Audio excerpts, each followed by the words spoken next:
Welcome to the WARNES podcast, Maxi. Thank you so much for joining me.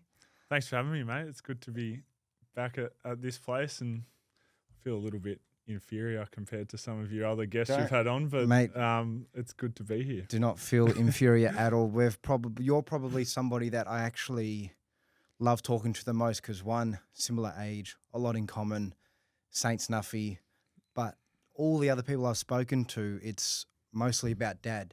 And I don't think you would have a connection to Dad, would you? Apart from when you saw him when you came over here for the poker night.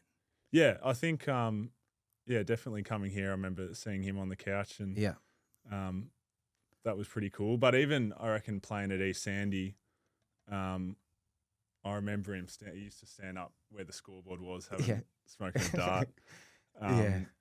So I remember that. But not a great connection, other than he was obviously an awesome Saints fan and supported the club a lot. Yes, he did. But the first thing I'd love to ask is, I bumped into your good friend Dan Butler, as you call him, Butts, at the gym, and he described you as an enigma. Why would you be deemed to your teammates and friends as an enigma? No, that's just Dan being silly. I don't know if many people would describe me as that. Yeah. But no, we're very close, me and Butts, and have a lot of fun. We done a few trips together and went to Europe, and we've had a lot of good times. But I don't know if enigma really suits me. I don't know if there'd be many people out there calling me that. Well, I reckon there's probably a lot of mystery because you obviously, there was a lot of eyeballs when you first got drafted, and then sort of a lot of players either have, like, they're always in the media or always on cameras or always doing sort of post-match interviews. But I guess because you've had a few injuries and all that sort of stuff, the St Kilda fans, especially myself, probably want to see and hear lots of you. But maybe because you haven't done sort of, I guess, lots of either podcasts or interviews, there's like a lot of mystery behind you. I don't know. Yeah, I mean, you make a good point. Like when I first came in, and you come in as a high draft pick, and everyone wants a piece of you, and I probably did a bit too much for my liking, and bit too much media. Yeah, well, it's not something that I'm a reasonably private person, and not something that I've always lapped up. And then especially as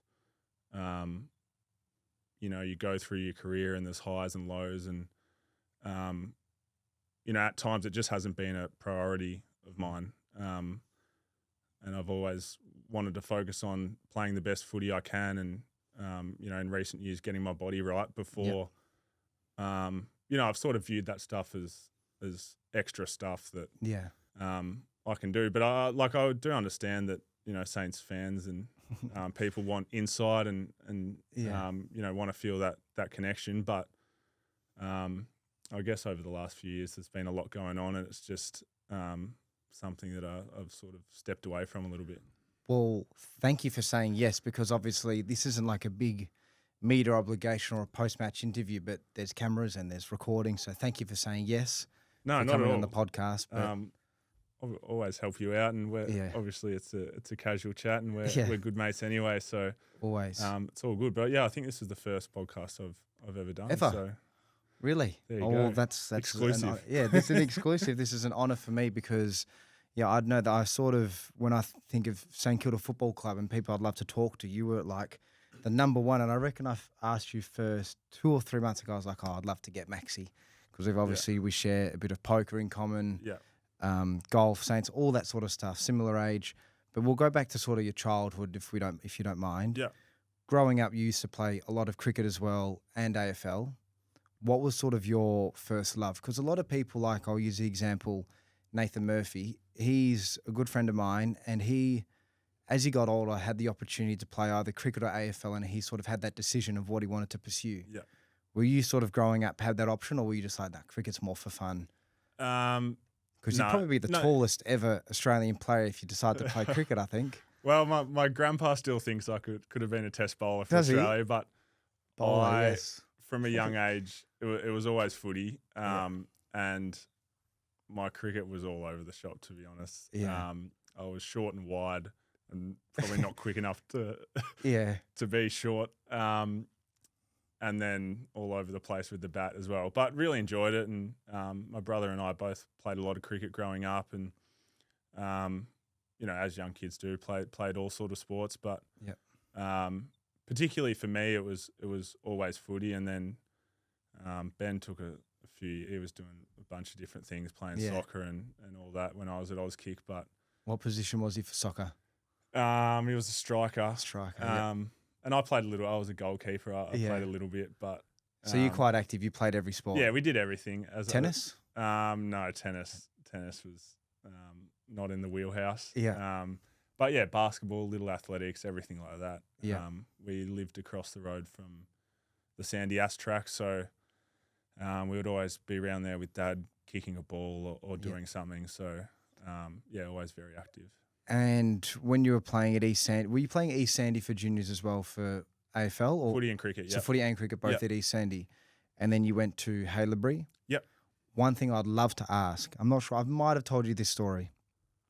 I was born, obviously, went for St Kilda, and then I can't remember why, but I got into an argument with Dad and started going for Essendon.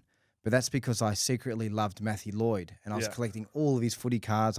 He was my favourite tall forward, number 18 as well. That's why I love number 18. Yeah. And Dad sort of surprised me one day, and he's like, "I've got someone that wants to meet you in the backyard." I said, "Oh, what are you talking about?" And I get home, and it's Matthew Lloyd there with an Essendon jersey and a footy ready to have kicked a kick. And I was like, "This is so cool." And anyway, shook hands, got a photo, had the kick to kick, but then kept going for Essendon. And then Dad was like, "Mate, come on, you've got to come back to the Saints." And I said, No. Then I started going for Fremantle. And so I went to the team furthest from St Kilda just to try and prove a point. Can't remember why, because I also love Matthew Pavlich. But then that all happened in about 2-3 years. Now I'm back at the Saints, been Saints forever.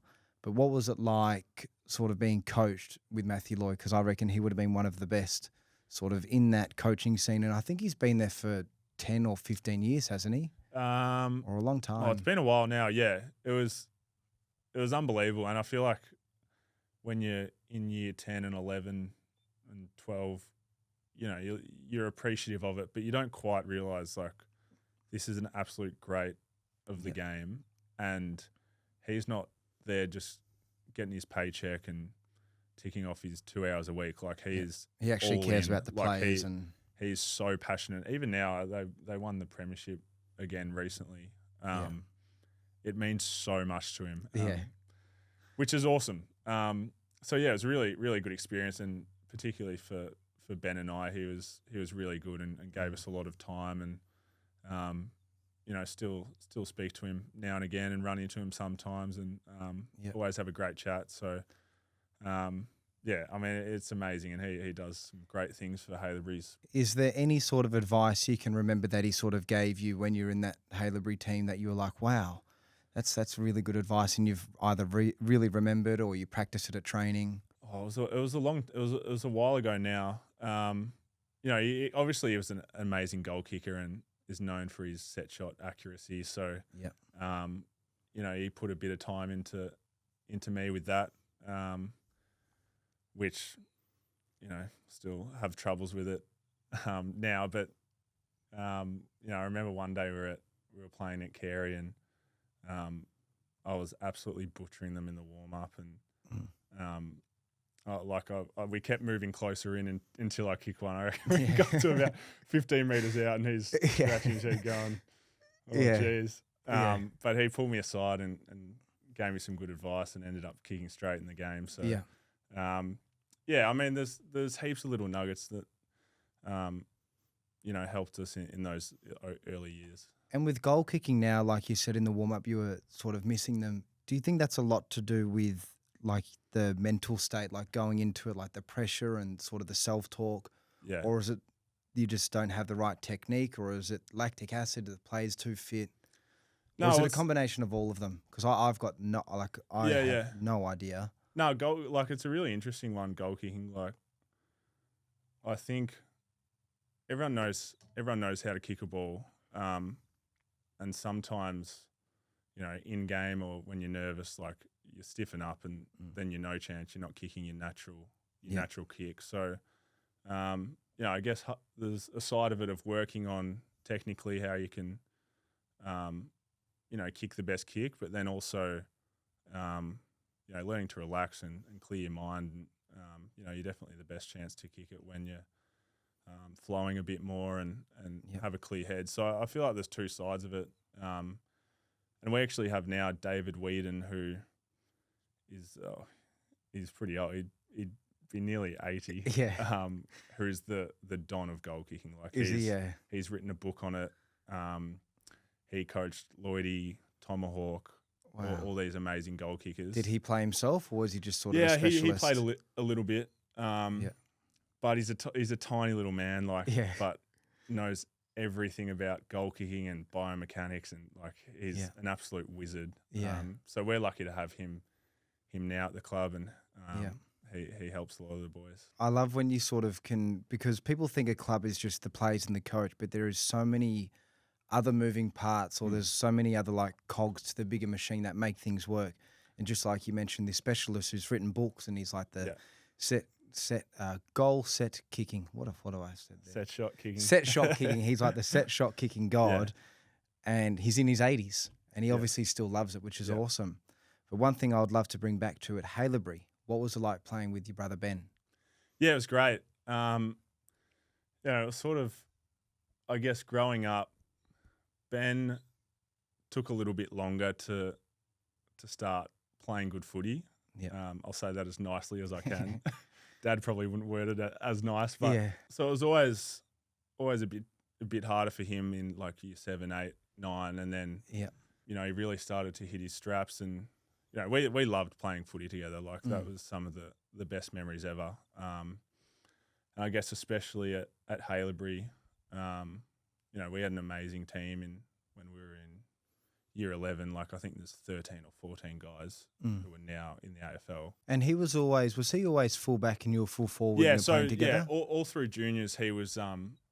We were at either ends of the ground, and even in interleague and trials and things like that, where you'd have an intra club and he'd be a defender and I'd be a forward.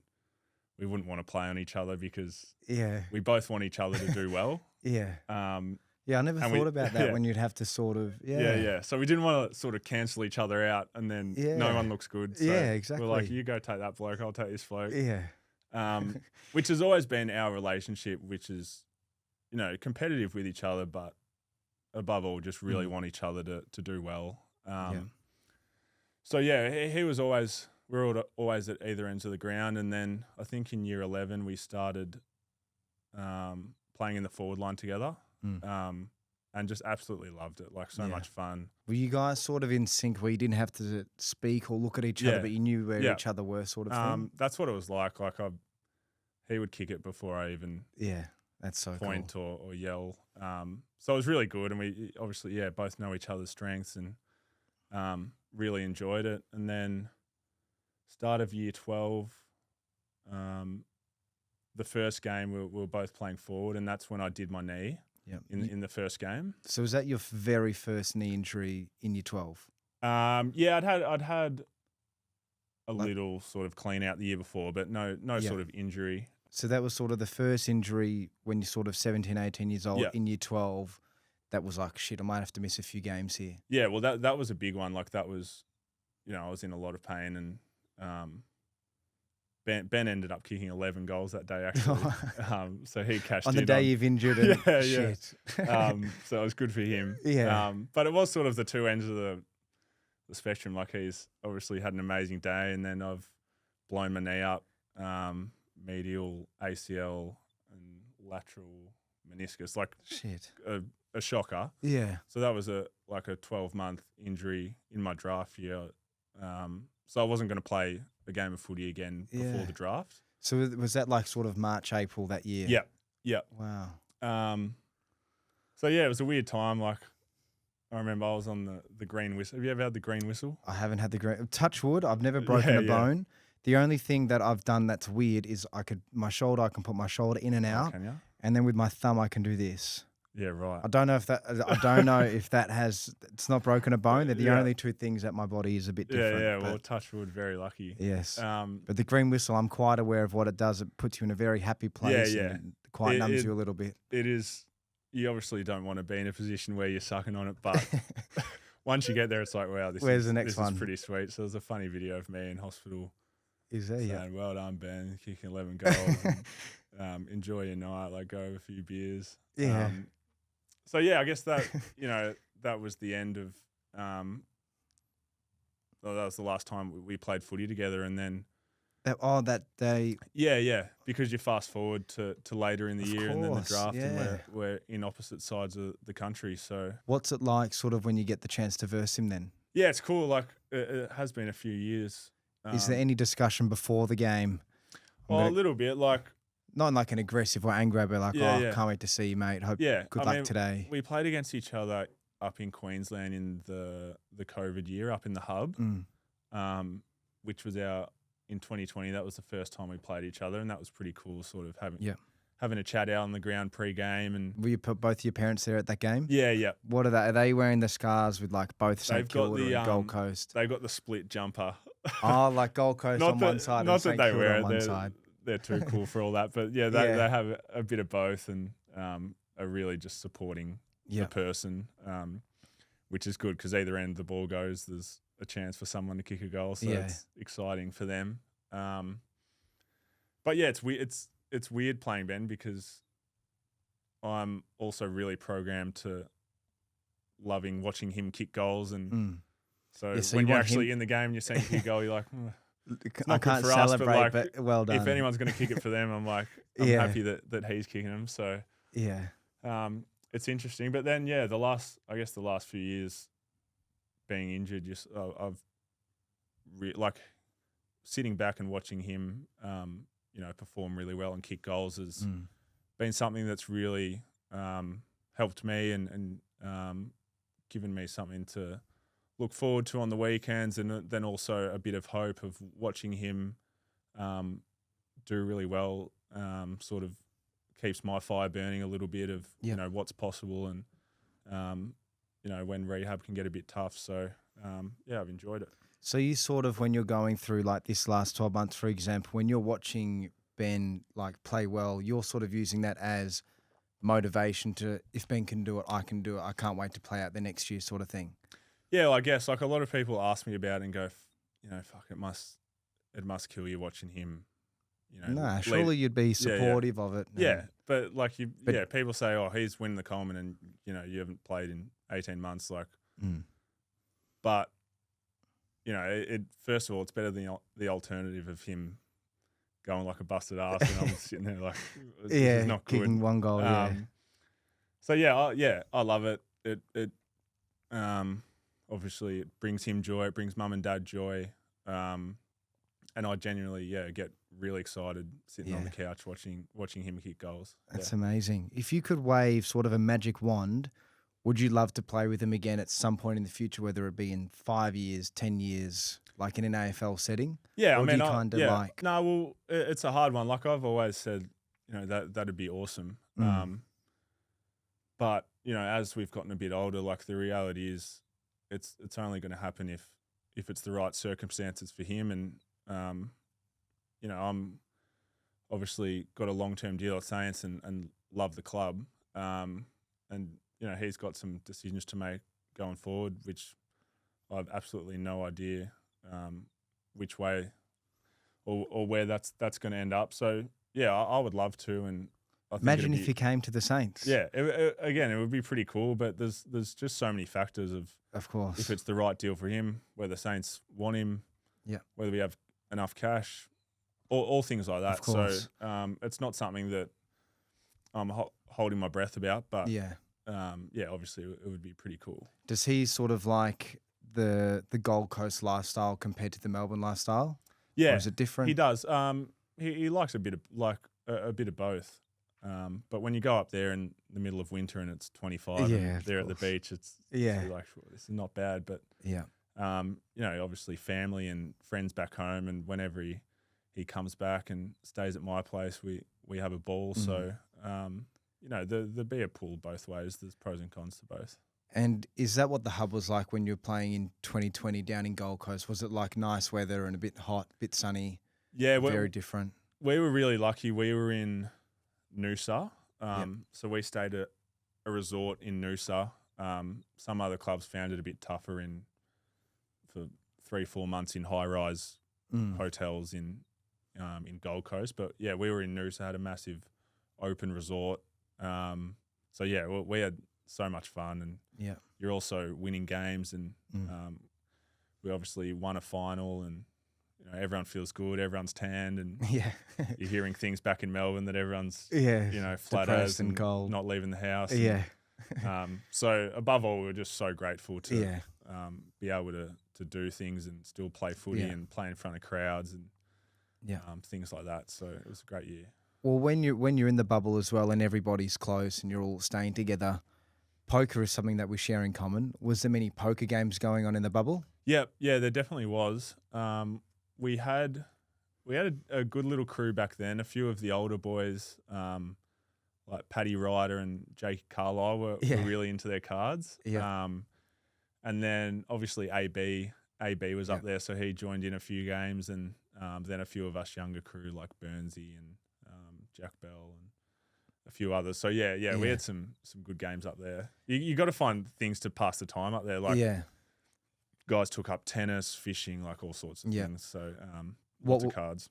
What were the most popular for passing the time when you're in the bubble? There was a tennis court in there, so boys would flog that.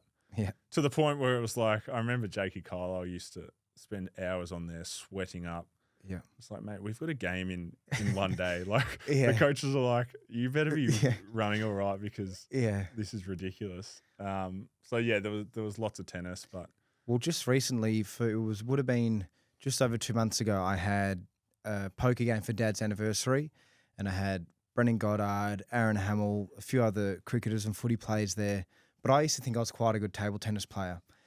And I have never been more humbled in my life when I was versing BJ and Mick Hamill, because they were both so good at table tennis, and they said all they did for the 10 years that they were at St Kilda was play table tennis. Yeah. Is there still the table tennis court there now? There is a table upstairs. I don't play much, but there is a crew that play who go really hard, and you always hear from the change rooms, you can hear blokes screaming up there and carrying on. So yeah, very popular.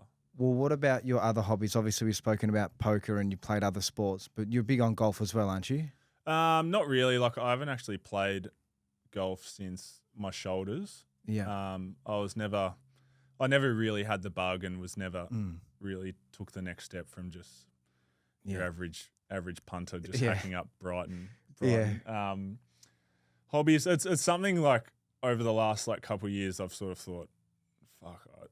Like when you're not playing footy, you're like in rehab, you obviously have a bit more time. It's like, I don't actually have any hobbies. So like tried a few things, but I don't know. Like I love live music and going and seeing, homegrown Aussie bands and, getting a few mates together and going to live gigs. So that's definitely something that I love doing. And, I stay busy enough. Like I'm doing a uni degree and chipping away at that. So, I feel like I've got enough on the plate. What's your uni degree, if you don't mind me asking? No, I'm doing commerce at Monash. Very slowly. Very, very slowly. Yeah. Was that something you started in the draft year, or was it something that you started the recently? year after the draft year? So it would have been the start of 2020. Yeah. So what is... Yeah, 5, 6 years. 5, 6 years, and I still probably have a few more years to go. Yeah.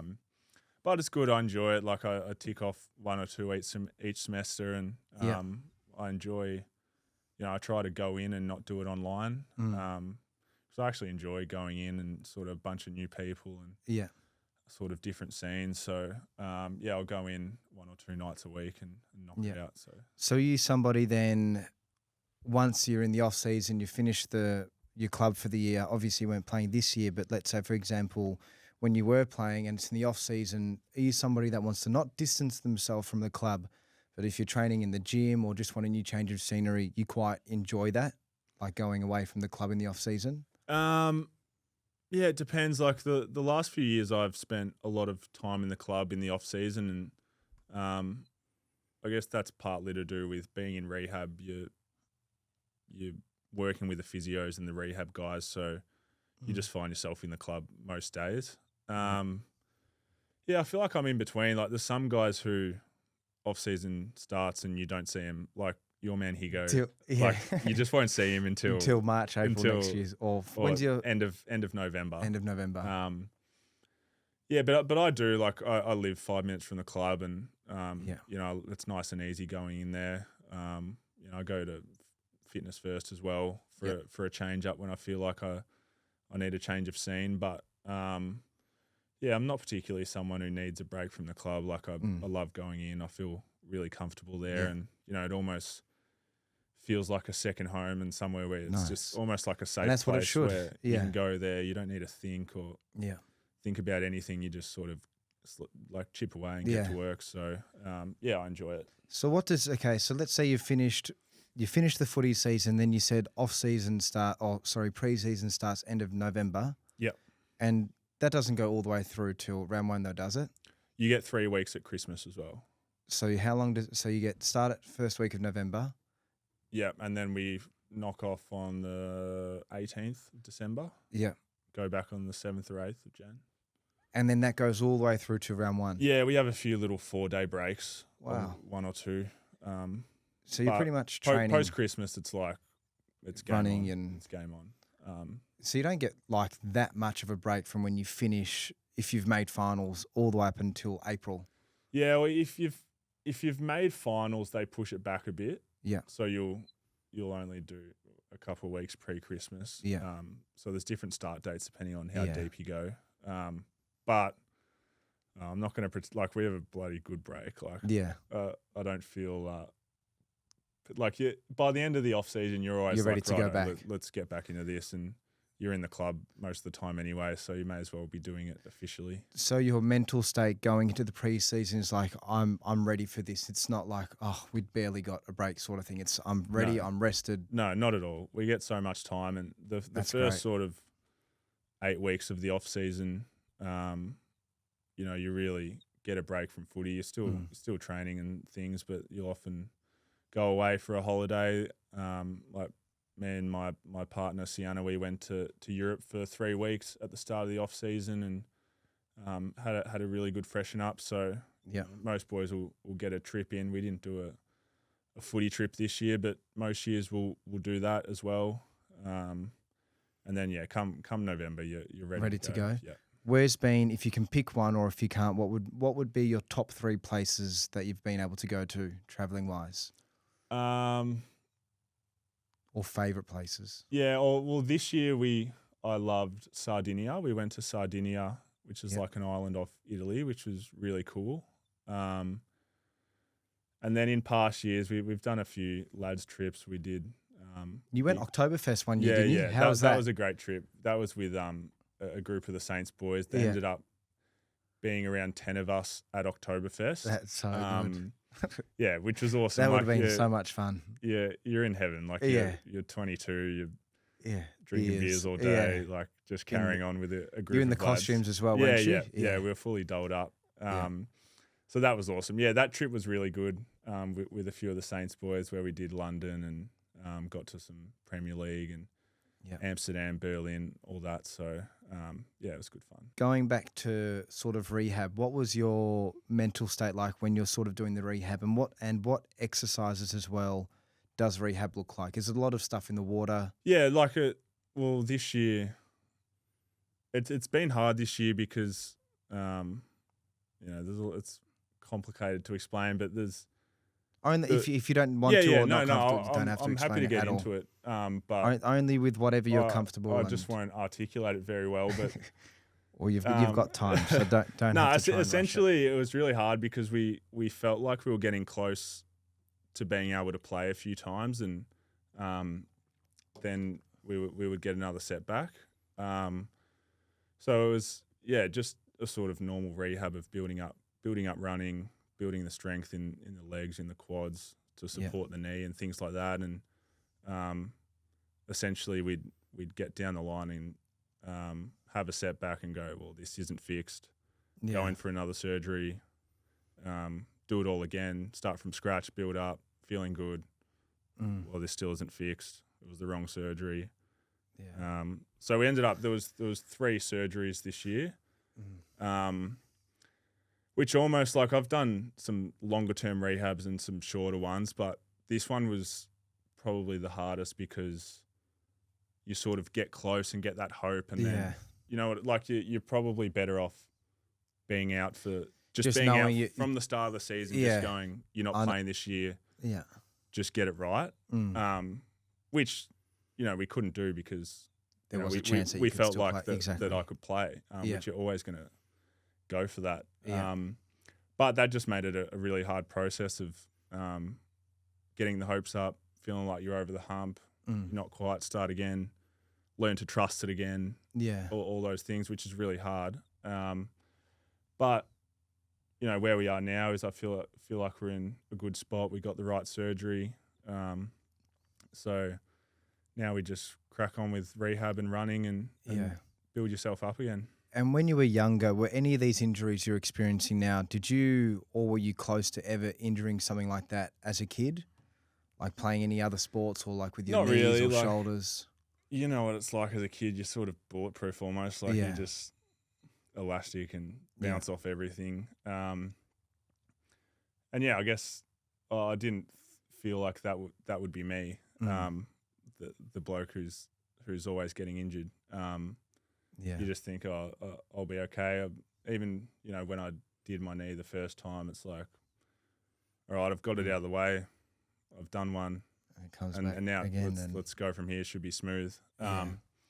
So, you know, it's tough, but it's part of footy, and there's stories like that all throughout the AFL of guys struggling with their bodies. And, you know, to be honest, I feel really grateful that I have, you know, the support and the time to be able to keep having a crack.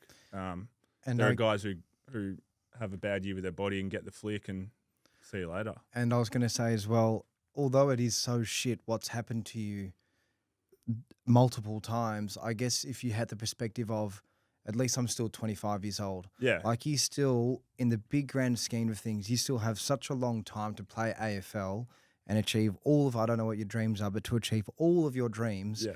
Like I hope you don't feel like, oh shit, I've missed 1 year here or 2 years here, because you still have such a long time, and I'm sure you will get your body strong and just year after year improve and improve and improve and succeed.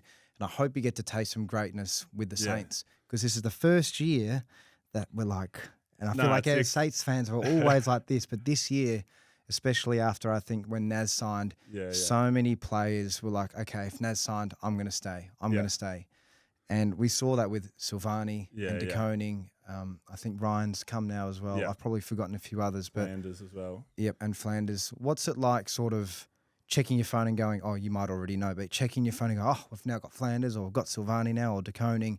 Does that sort of make you even more excited for 2026? And yeah, no, absolutely. It's an exciting time, and you're right, there is a buzz around the club with, you know, some big re-signings and some new players coming through the door, some younger players who will keep developing. So, no, it's good. It feels like it's an awesome time to be at the club, and yeah, it definitely does add to that fire a bit of, you know, fuck, I want to be a part of this and contribute, and let's see what we can do. So, it does feel like a good time to be at the club. When, let's say 12 months ago, when you're watching and playing with somebody like Nas, have you ever possibly thought he'd become the player he sort of is now?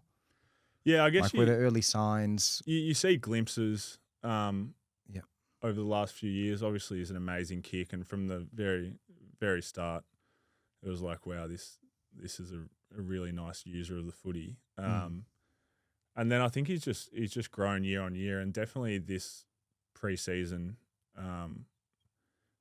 you know, there was a noticeable step up of like, it was one of the great pre-seasons I've seen. So, you know, it wasn't a great surprise to see him have the year he did. You know, for a reasonably quiet kid, he's so competitive and just wants to win. And so I think that'll hold him in good stead as well. So, it's exciting, and you know, he's been a massive reason why there's a lot of buzz around the club. And is he the type of player that, is he the type of player that when he's playing well, everybody wants to play well? He brings sort of the team up with him? Because when I was watching a few of the games this year, he'd be kicking a goal or he'd take a great mark, and then all of a sudden, as a Saints fan, we're like, shit, we're still in this. You know, we're only 4 or 5 goals down, and there was the very iconic moment where he literally took the game into his own hands. He's like, this is the set play we're going to do, ball up, and he just ran straight to the 50, took the mark and kicked it himself, and you could sort of, in theory, say won the game off his own boot. When those sort of things happen, does that make the whole team for the next round of the round after just go, we're in this? Yeah, absolutely. And yeah, obviously the Melbourne game is a great example, but you know, there are players that come through that inspire with their actions and can single-handedly just with one action lift the team. And Naz is definitely one of them. And you know, there are a few others. I remember a few years ago, Steely was just that guy who he'd just do something that changed the momentum of the game in 1 second. So yeah, I mean, the more players you have like that can just turn a game on its head, the better. I think Max Hall is one of them as well, and you saw a few glimpses of that in the back end as well. So it's exciting. And going back to the preseason, so you said starts first few weeks of November. Will you be in those preseasons, or are you still? Yeah, you will be. Yeah, I don't know if I'll be fully joining in, but certainly around Christmas time. Yeah. You know, if all goes to plan, touch wood. I should be joining in. So I just want to give myself every chance to have a good year, which I feel like where we are now, sitting in October, it's you know, so far so good. And what's the one thing that's quite sensitive on your body? Is it the knee and when you're running? Is that what is the? I mean, this year it has been the running and some change of direction and more explosive stuff. But yeah, I genuinely feel like that's all past us now, and you know, I have said that a few times this year, and it hasn't fully been past us, but you know, I do feel like that. So now we're just trying to get some load into the legs again, get strong, and slowly build yourself up. You know, which can, like, you do learn to enjoy the process of starting from scratch and you know, the challenge of building yourself up and celebrating all those little wins. And you know, if you can find enjoyment in that, you know, it goes a long way. Well, that was exactly when I spoke to Jack Higgins about his brain surgery. He used that similar to what you just said. He really enjoyed having to sort of start from scratch again because he had the perspective of, I've just gone through something so shit and I've just been told that I may never play AFL ever again. And now I'm getting the chance to do that week on week. So he's now got the perspective at a young age as well that he's just grateful to play footy again. Yeah. So I think it's quite unique. And yes, it's shit what you're going through right now, but I reckon in 2, 3 years, 4 years' time, when you're playing really well and your body's really strong and your mind's right, you'll be like, this is the best thing in the world. So I hope you get to that stage. Yeah. No, I hope you do. That's the plan. Yeah. Thanks, mate. No, that's okay. But before we wrap up, one last thing. I've been told from your good friend Butts as well that you have a ChatGBT obsession. I've got it just here on my notes. Yeah. The last thing, ChatGBT obsession. Butts is always into me about this. He actually tells people that I stand in the corner speaking to it, and it's like my best friend. Yeah. Which I don't quite do, but I'm a user of it. Yeah. Most of it is for uni and just trying to get by in uni. But sometimes I'll ask it some questions. Yeah. You know, Butts would know as well, and I'm sure he actually dabbles himself. But when you're in rehab, you do a lot of soul searching, and you know, you end up reading books, and you just. It's heaps of things. You try and distract yourself. You try and find joy that's not football or all things like that. Yeah. So sometimes, I will just ask ChatGPT a few questions and. Oh, like what should I do for the future? I'm not making big life decisions on it, but sometimes it's good to get things out and. What's the most unique question you've asked it? Oh, or advice, or anything, something that might surprise us. Only if you're comfortable sharing. No, well, I've been at uni this semester. I'm doing 2 electives, and they're both philosophy subjects. Yep. So I've sort of enjoyed reading about a few theories and things like that, and we have a few boys at the club who enjoy outrageous theory. Like Jack Carroll is probably the main one. He thinks AI is God and all sorts of things, and we're in some sort of computer simulation, and, Like the Matrix, and nothing is real and things like that. Yeah. So sometimes, it's fun asking a few questions. Yeah. About sort of stuff like that, but yeah. Not that AI would tell you if they're in on it. So yeah. Well, true, because the people that control the ChatGBT or the AI are only telling you what they want for you to understand, if that makes sense. It's a rabbit hole that you'll never get out of. It is a rabbit hole. But Maxie, mate, thank you so much for joining me. Sorry if this took up too much of your time. No. Pleasure, mate. I'm crossing my fingers and hoping and praying and touching all the wood possible that you're fit and strong and ready for an amazing 2026. Yep, that's the plan, mate. Thanks for having me on. No worries. Great to see you. All good.